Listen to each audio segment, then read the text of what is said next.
지금 트럼프 미국 대통령은 이란의 보복 공격 반나절 만에 이스라엘과 이란이 완전한 휴전에 합의했다라고 밝혔는데 이런 보도가 나온 후에 이란 외무장관이 현재까지 휴전이나 군사작전 중단에 대한 합의는 존재하지 않는다라면서 이스라엘이 공격을 중단한다면 그 이후로 대응을 계속할 의사가 없다라고 말을 했었는데 일단 요 단계별로 살펴보면 트럼프 대통령의 SNS 발표와 이란의 입장 차가 초반엔 좀 있었나요? 초반에는 좀 있었죠. 네. 이란 외무장관이 완전한 합의는 없다. 아까 자막이 잘 나왔지만 네.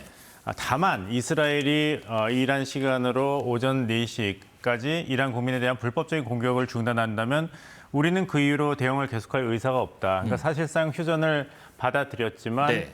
정식으로 우리가 휴전에 합의했다는 발표는 안 한 거예요. 근데 계속 기다리고 있었는데 방금 이 스튜디오 오기 전에 네. 몇 분 전에 이스라엘 정부가 공식적으로 휴전에 합의를 했다고 이야기했습니다. 네네. 왜 휴전에 합의를 했냐? 군사적 목적을 성취했기 때문에 휴전에 합의한다 이렇게 얘기했어요. 그렇습니다. 군사적 목적. 네, 이 12일간의 전쟁 그 이스라엘군의 그 작전 명령이 뭔지 기억하시죠? 일어나는 사자. 네, 이란 사자. 이 구약성서 민수기 23장 24절입니다. 이 백성이 암사자같이 일어나고 수사자같이 일어나서 움킨 것을 먹으며 죽은 피를 마시기 전에는 눕지 아니하로다. 사자가 일어났는데 군사적 목적을 성취했기 때문에 다시 눕는다는 얘기인데 네. 사실 네타냐후 정부는 약간 아쉬울 것입니다. 왜냐하면 가장 큰 성과는 아무래도 미국의 군사적 지원을 받아서 B2 스텔시 폭격기와 벙커버스터까지 미국이 지원해서 이란의 핵시설 세 군데를 파괴했지 않습니까? 네. 그리고 초반에 이란군 순회, 총참모장, 이란 혁명수비대 참모장, 네. 그리고 핵 과학자들을 제거했어요. 그렇다면 성공했지만 아직 부족한 부분은 이란의 레짐 체인지까지는 가지 않았습니다. 그리고 아직 농축 우라늄이 어디 있는지 소재 파악이 안 됐습니다. 그렇습니다. 그러니까 이란이 만약 마음을 먹는다면은 2년, 3년 후에 다시 핵 개발을 할 가능성이 아직 남아 있는데 트럼프는 그만하고 중단하라고 한 것이죠. 네네. 그래서 사자가 일어났다가 움킨 것을 먹고 죽은 피를 마신 것인지 아니면 움킨 것을 먹고 죽은 피는 아직 마시지 않았는데 미국의 압박으로 이스라엘 네타냐후 정부가 휴전에 합의한 건지 좀 지켜봐야죠. 장수가 칼을 뽑았는데 뭔가는 뱄는데 미국 입장에서는 충분하다. 예. 우리가 그 벙커버스터까지 지원하지 않았냐 하는 것이고 네타냐후 정부 입장에서는 그것보다 더 가는 것도 좋았는데 이란의 핵 개발 능력이 100% 검증 가능하게 제거된 것은 아직 아니기 때문에 네네. 하지만 미국의 압박에 동의해서 휴전에 합의할 수밖에 없는 것이죠. 그러면은 이스라엘에서 즉답을 하지 않은 이유도 혹시 그 다음 작전까지도 한번 전개해 볼 만한 생각을 좀 했기 때문에 늦게 대답을 했을까요? 아니면 다른 이유가 있을까요? 그런 가능성이 높습니다. 예. 이제 트럼프 대통령이 이제 트루스 소셜 자기 SNS에 올렸죠. 네. 휴전 완전히 합의됐다. 어떻게 되냐면 일단 이 메시지를 올린 내가 발표한 6시간 이내에 이란이 먼저 12시간 휴전을 한다. 그러니까 12시간 동안에 이란이 대이스라엘 공격 행위를 중단한다. 그 다음에 이스라엘이 12시간 동안 휴전을 한다. 네. 이란에 대해서 군사행동을 중단한다. 그 다음에는 휴전이 계속된다. 영구히. 이런 계획이었거든요. 근데 이란도 이스라엘도 공식적인 확인을 안 했는데 그것은 아무래도 이스라엘이 군사작전을 최종 순간까지 계속하면서 발견되지 않은 농축 우라늄을 어떻게든지 확보하려는 그런 행동을 했을 그 목적이었을 가능성이 높습니다. 그러면 지금 이란과의 휴전에 동의하며 위반 시 강력 대응하겠다 했는데 이 위반 시라는 게 꼭 무력적인 도발이 아니라 어떤 핵 무기와 관련된 행동이 포착됐을 때도 포함이 될지도 궁금해요. 그거는 아무래도 좀 불투명한 네. 영역으로 남겨 있는데 제일 중요한 거는 미국 대통령 입장에서는 미국 군인이 죽거나 미국 민간인이 그 피해를 입거나 하는 일은 없어야 됩니다. 예. 즉 군사 행동, 눈에 보이는 군사 행동이 어느 측이라도 한다면 이것은 휴전 위반인 것이죠. 그러니까 그것보다는 아래 단계에서 이스라엘이 어떤 모종의 이런 첩보라든지 군사 행동을 할 가능성은 있지만 아주 명확한 군사적인 피해가 발생하지 않는 한 휴전이 위반됐다고 볼 수는 없습니다. 트럼프 입장에서도 이걸 언제까지 계속할 수는 없거든요. 그렇겠죠. 트럼프 마가 그룹 지지자들이 제일 걱정하는 거는 미국이 다시 중동에 끌려 들어가는 것입니다. 블랙홀처럼. 이라크에서 17년 전쟁을 하고 아프가니스탄에 20년 전쟁을 해서 2021년에 겨우 아프가니스탄에서 철수했는데 다시 들어간다? 이것은 미국 우선주의 그리고 고립주의를 내세우는 트럼프 행정부 그리고 그 지지 세력한테는 가장 큰 악몽입니다. 그 기조에도 맞지 않는다. 그 이번 휴전 관련해서 중재에서 카타르라는 나라가 굉장히 큰 역할을 했다고 들었습니다. 미국 측의 요청을 받아서 이란이 휴전을 수용하도록 설득을 했다는데 이 중동에서는 카타르라는 나라는 어떤 입장이고 어떤 영향력을 가진 나라예요? 산유국이긴 하지만 예. 뭐 이라크라든지 그 이란 같이 지역의 맹주가 될 만큼 어떤 그 인구라든지 영토를 가진 국가는 아닙니다. 또 산유 차원에서 보더라도 사우디아라비아나 쿠웨이트보다는 굉장히 미약합니다. 그래서 카타르 정권이 결정한 것은 중동의 그 중재자 역할을 해야겠다. 중동과 서방 세계. 그러니까 카타르의 미래는 석유 수출이 아니라 돈은 있지만 그걸 기반으로 소프트 파워를 최대한 발휘해야겠다. 그렇게 했습니다. 그래서 유명한 게 무엇입니까? 카타르 국영방송 알자지라죠. 네. 세계에서 가장 많은 청취자, 시청자를 확보한 방송입니다. 그리고 영어 방송도 해서 서방 세계에도 굉장히 영향력이 있는 것이죠. 그 서방 세계와 중동을 연결할 수 있는 중재자, 신뢰가 있기 때문에 카타르의 이런 외교력이 굉장히 중요시 되는 것이고 그래서 소프트 파워의 일환으로서 잘 기억하시겠습니다만 2022년에 월드컵을 카타르 개최했습니까? 월드컵이죠. 네. 그 더운 날씨 어떻게 하냐 하니까 실내 축구장을 만들고 에어컨을 에어컨을 키웁니다. 틀었죠. 네. 최고의 결승전을 했죠. 메시의 아르헨티나와 음바페의 프랑스. 승부차기까지 가고. 네. 그러니까 이게 카타르가 어떻게 소강국이 되느냐. 그 해답이 이 외교력, 소프트 파워였습니다. 네.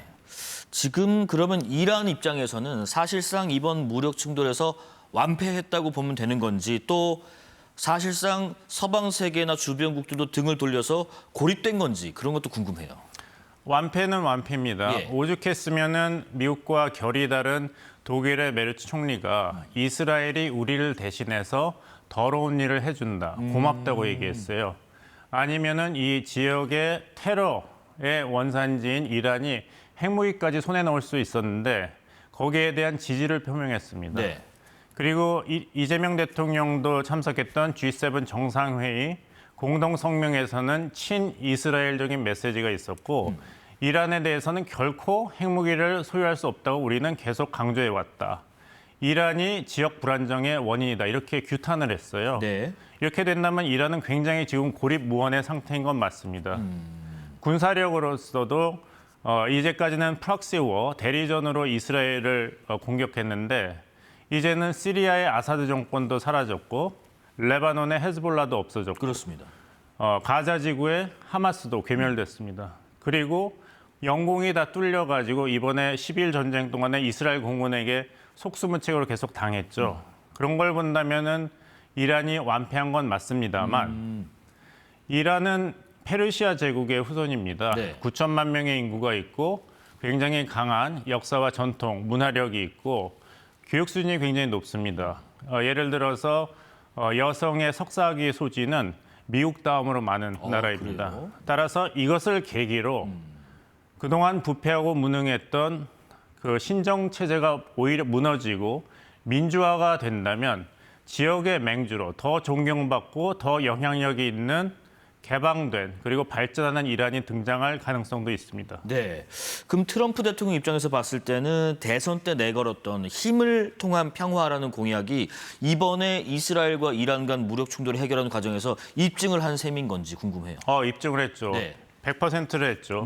그리고 제일 우려했던 확전. 그리고 미국이 다시 중동에 늪에 들어가는 것도 내가 막았다. 네. 그러니까 나의 외교안보 전략을 의심했던 자들을 계속 이제 반박을 할 수 있는 아주 확실한 승리를 쟁취한 것이죠. 그러면 미국이 지금 모든 나토 회원국의 국방비를 GDP의 5%까지 올리는 합의에 지금 나서고 있는데 해외에 주둔하고 있는 미군의 재배치, 뭐 우리도 포함이겠죠. 더 붙잡아 두려면 우리 입장에서는 값을 더 치러야 하는 청구서가 날아들지 그런 것도 궁금하네요. 청구서가 분명히 날아들 것입니다. 그래서 이제 나토 이제 정상회의가 있습니다만 네. 헤이그에서 회원국들이 5% GDP 대비 5% 인상을 스스로 결정한 것도 이것이 피할 수 없기 때문에 이것을 피하려고 한다면 미국이 이제 방기를 할 것이고 그렇다면은 유럽이 속수무책으로 러시아의 군사력을 맞서게 됩니다. 네. 따라서 자강 차원에서 미국을 신뢰할 수 없기 때문에 자강 차원에서 스스로 GDP 대비 국방 예산을 이렇게 올린 것, 그것이 배경입니다. 네네. 그런 압박이 일본과 우리나라에도 분명히 올 것인데 그런 점에서 본다면 우리도 어느 정도까지 우리가 스스로의 국방을 책임질 그런 준비를 해야 되는가를 계산을 해야 될 것입니다. 예, 지금 이란의 영토가 굉장히 넓거든요. 그러면 그 세 곳을 포인트로 해서 집중 타격을 했는데 과연 미국의 말처럼 이란이 더는 핵무기를 개발할 수 없는 상태가 된 게 맞는지 궁금합니다. 그 말은 부통령 J.D. 벤스가 네. 그 국내 방송 인터뷰에서 확인한 발언이죠. 이 핵시설을 우리가 완전히 파괴했기 때문에 이란은 더 이상 핵무기를 개발할 능력이 없다고 했는데 네. 반은 맞고 반은 틀립니다. 시설이 없기 때문에 무기급으로 사용할 수 있는 90% 이상의 농축 우라늄 생산은 당분간 불가능합니다. 네네. 시설이 없으니까요. 하지만 농축 우라늄 자체는 아직 발견되지 않았습니다. 이번에 전쟁 전에 IAEA가 낸 보고서에 따르면은 이란이 적어도 400kg 정도의 60% 이상의 농축 우라늄을 소유하고 있는 것으로 보인다고 했는데 네. 그 행방이 아직 확인되지 않았습니다. 폭격을 당한 이 세 군데 핵시설에서 방사능 누출 사고도 없다고 IAEA가 얘기를 했죠. 검출이 안 됐다죠? 그러니까 이것을 확인하려면은 그 실사 검증을 하는 수밖에 없는데 그거는 굉장히 시간이 걸릴 것이고 네. 적어도 이란은 핵을 어떻게 개발하는지에 대한 지식과 경험은 충분히 쌓았습니다. 네. 물질도 있을 가능성이 높습니다. 그렇다면은 그 농축 우라늄 생산은 사실 이 스튜디오 정도의 시설이면 충분하거든요. 네. 그리고 무기급 농축 우라늄은 농구공 정도 크기면은 폭탄으로 충분히 만들 수 있습니다. 그것을 어떻게 수색하고 차단하겠습니까? 그러니까 만약에 이란이 의지가 있다면 예. 능력이 완전히 제거된 게 아니기 때문에 소프트웨어는 있기 때문에 가능성은 있고 시설이 꼭 커야 되는 거 아닙니다. 역설적으로 이스라엘에 핵무기가 있나요? 그렇게 믿고 있죠. 네네. 근데 이란에 큰 핵시설이 있나요? 없는데도 이스라엘은 핵 개발에 성공했습니다. 네. 그렇다면 이란이 못하라는 법은 없는 것이죠. 지금 마지막으로 이란의 사례를 보면서 북한이 어떤 생각을 하고 있을까도 궁금하고 또 하나가 이란 핵시설에 이번에 작전을 펼쳤던 그런 형태의 벙커버스터로 인한 공격, 이게 북한에도 가능한 시나리오인지도 궁금해요. 먼저 이란과 북한은 트럼프 대통령에게 다릅니다. 네. 이란은 적대적인 세력이었고 트럼프 일기 때부터 북한의 정권과는 굉장히 친밀한 관계를 계속 유지하고 있죠. 친서 교환도 했고. 네. 그리고 외교적 해법을 이미 한번 시도했지 않습니까? 그렇기 때문에 이란에 대한 이런 군사 행동을 그대로 앞으로 북한, 비핵화에 적용할 것이다. 그럴 가능성은 높지 않다고 봅니다. 먼저 외교를 시도할 것입니다. 네. 그리고 이스라엘과 이란은 접경 국가가 아닙니다. 1,500km 공간이 있지 떨어져 않습니까? 하지만 북한과 우리는 휴전선이 있기 때문에 북한은 큰 미사일 발사가 아니더라도 충분히 인구 밀집 지역, 산업 시설에 대해서 보복을 할 수 있습니다. 뭐 방사포랄지요. 그렇습니다. 네. 만약에 트럼프 행정부가 이란식으로 북핵 능력 제거를 위한 군사 행동을 한다면 그 피해가 오롯이 대한민국에 오게 됩니다. 이런 걸 다 고려해 볼 때는 이란식 해법을 북한에 그대로 적용할 가능성은 적다. 네. 트럼프 행정부의 고위 관리가 이미 우리 정부와 접촉을 해서 2008년 싱가포르 합의를 기초로 다시 북한과 외교적인 해결을 시도하고 싶은데 한국 정부의 의향이 어떠냐고 타진을 했습니다. 네네. 그러니까 적어도 이란과 북한에 대한 접근법은 다를 것이다. 다를 가능성이 많고 이번 작전명이 한밤중에 망치였지 않습니까?